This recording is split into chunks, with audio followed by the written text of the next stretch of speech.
carry the cross, reaching the lost. Heaven is counting on you. Ang unang basahon sa Biblia sa libro ni Heneses, Kapitulo 1.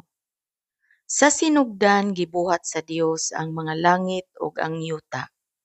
Ug ang yuta awaaw ug walay sulod, ug ang kangitngit diha sa ibabaw sa naong sa kahiladman. Ug ang Espiritu sa Dios naglihok sa ibabaw sa naong sa mga tubig. Ug miingon ang Dios, mahimo ang kahayag, ug diha ang kahayag.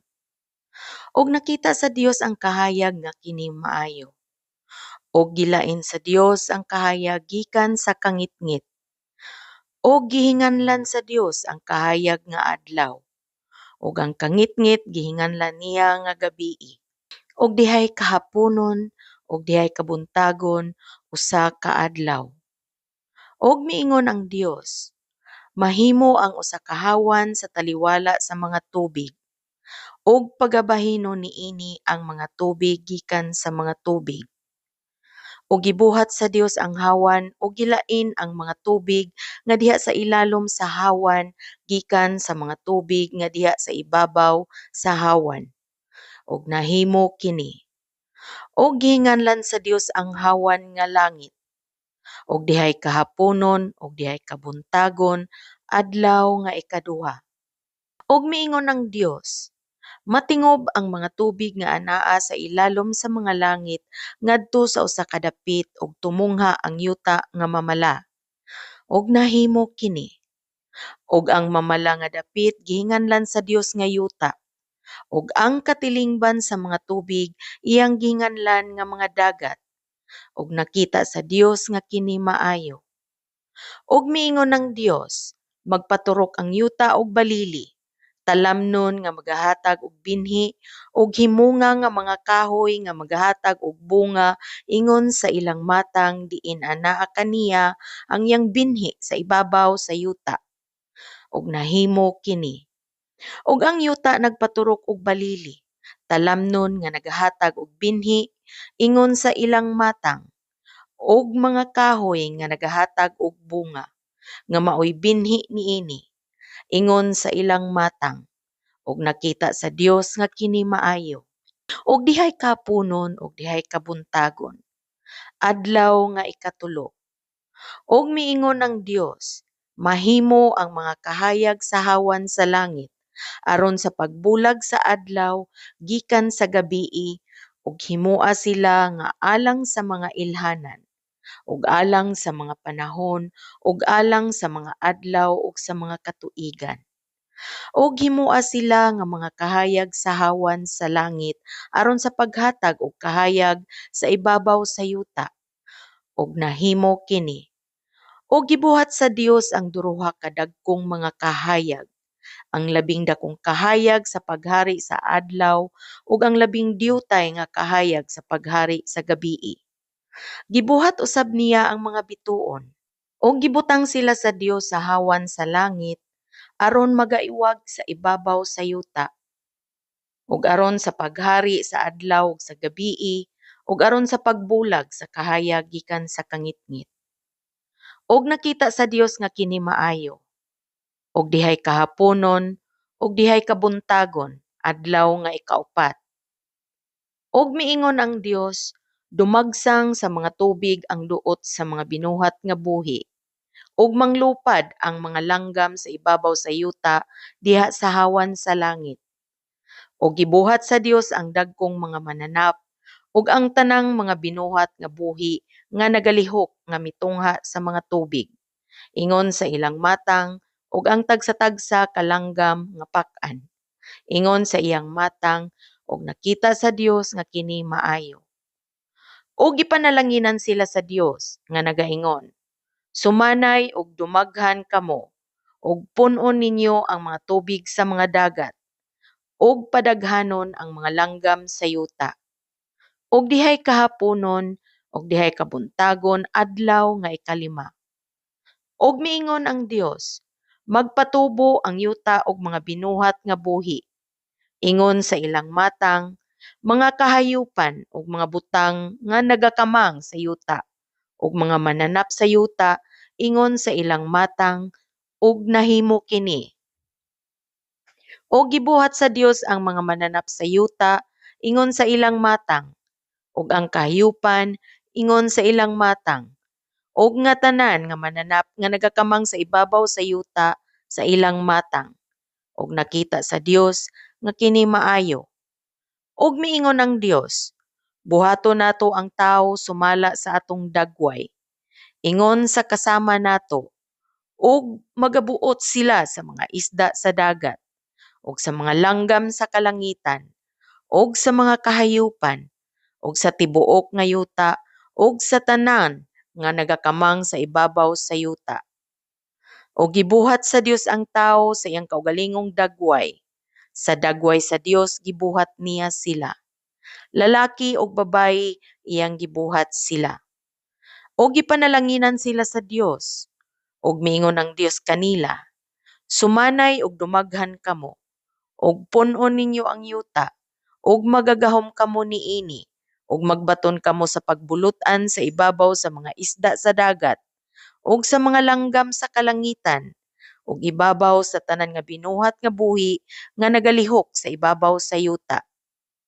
Ug miingon ang Dios, tan-awa, gihatagan ko kamo sa tanan nga balili nga nagahatag og binhi, nga anaa sa ibabaw sa naong sa tibok nga yuta, ug sa tanan nga kahoy nga may bunga sa kahoy nga nagahatag og binhi, aron alang kaninyo kini mahimong kalanon.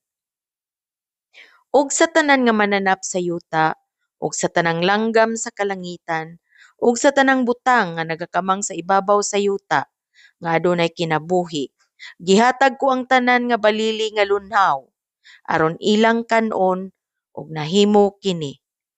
Ug nakita sa Dios ang tanang butang nga iyang gibuhat, ug tan-awa, kini maayo kaayo, ug dihay kahaponon, ug dihay kabuntagon, adlaw nga ikaunom. Kapitulo 2. Og nahuman ang mga langit ug ang yuta ug ang tibuok nga panon kanila. Ug sa adlaw nga ikapito natapos sa Dios ang buhat nga iyang gihimo. Ug mipahulay siya sa adlaw nga ikapito gikan sa tanan niyang mga buhat nga iyang nahimo. Ug gipanalanginan sa Dios ang adlaw nga ikapito ug nagbalaan niini. Tungod niini nagpahulay siya gikan sa tanan niyang buhat nga gibuhat ug nahimo sa Dios. Kini mao ang mga sinugdan sa mga langit ug sa yuta. Sa pagbuhat kanila sa adlaw nga si Jehova nga Dios naghimo sa yuta ug sa langit. Ug wala pay tanom sa kapatagan nga diha sa ibabaw sa yuta, ug wala pay tanom sa kapatagan nga misugod sa pagturok, kay si Jehova nga Dios wala pa magpaulan sa ibabaw sa yuta ug wala pay tawo nga makauma sa yuta. Apan dihay misaka nga gabon gikan sa yuta nga nagbubo sa tibuok nga naong sa yuta. Ug giumol ni Jehova nga Dios ang tawo gikan sa abog sa yuta ug gihuypan niya sa mga buho sa iyang ilong sa gininhawa sa kinabuhi ug ang tawo nahimong kalag nga may kinabuhi. Og ang Dios nagbuhat og usa ka tanaman sa silangan sa Eden. Og gibutang niya didto ang tawo nga iyang giumol. Og nagpaturok si Jehova nga Dios gikan sa yuta sa tanan nga kahoy nga makapahimuot sa igtatan-aw ug maayo nga kalanon. Ug ang kahoy usab nga sa kinabuhi diha sa taliwala sa tanaman. Ug ang kahoy sa pag-ila sa maayo ug sa dautan. Ug migula gikan sa Eden ang usa ka suba sa pagtubig sa tanaman ug gikan didto nabahin kini ug nahimong upat ka mga sanga. Ang ngalan sa usa, Pison. Kini mao ang nagaliko sa tibuok nga yuta sa habila nga didto adunay bulawan. Ug ang bulawan niadtong yutaa maayo. Didto usab may bidilyo ug onyx nga bato. Ug ang ngalan sa ikaduha ka suba, Gihon. Kini mao ang nagaliko sa tibuok nga yuta sa Ethiopia. Ug ang ngalan sa ikatulo ka suba, Hiddekel. Kini mao ang nagapadulong ngadto sa atbang sa Assyria, ug ang ikaupat ka suba mao ang Euphrates. O gikuha sa Dios ang tawo ug gibutang siya sa tanaman sa Eden, aron kini iyang atimanon ug bantayan. Og ang Dios nagsugo sa tawo nga nagaingon, makakaon ka sa tanan nga kahoy sa tanaman. Apan sa kahoy nga sa pag-ila sa mahayog sa daotan, dili ka magkaon niini.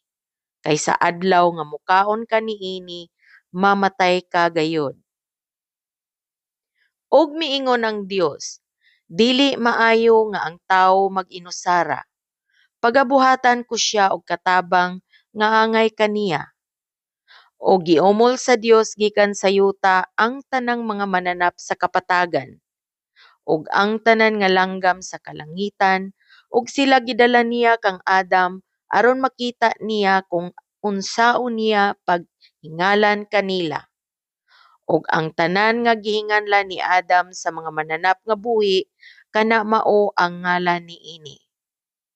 O gihatagan ni Adam og mga ngalan ang tanan nga kahayupan, ug ang mga langgam sa kalangitan, ug ang tanan nga mga mananap sa kapatagan, apan alang kang Adam, walay hingkaplagan nga katabang nga angay kaniya. O gipahinanok sa Dios si Adam ug nahakatulog siya. Unya mikuha siya og usa sa iyang mga gusok ug gitakpan niya ang unod sa dapit niini. Og ang gusok nga gikuha sa Dios gikan sa tawo, gibuhat niya nga usa ka babaye, ug iyang gidala siya ngadto sa lalaki. Og miingon si Adam, kini mao karon ang bukog sa akoang mga bukog, ug unod sa akong unod. Siya paganganlan nga babaye, kay gikuha siya gikan sa lalaki.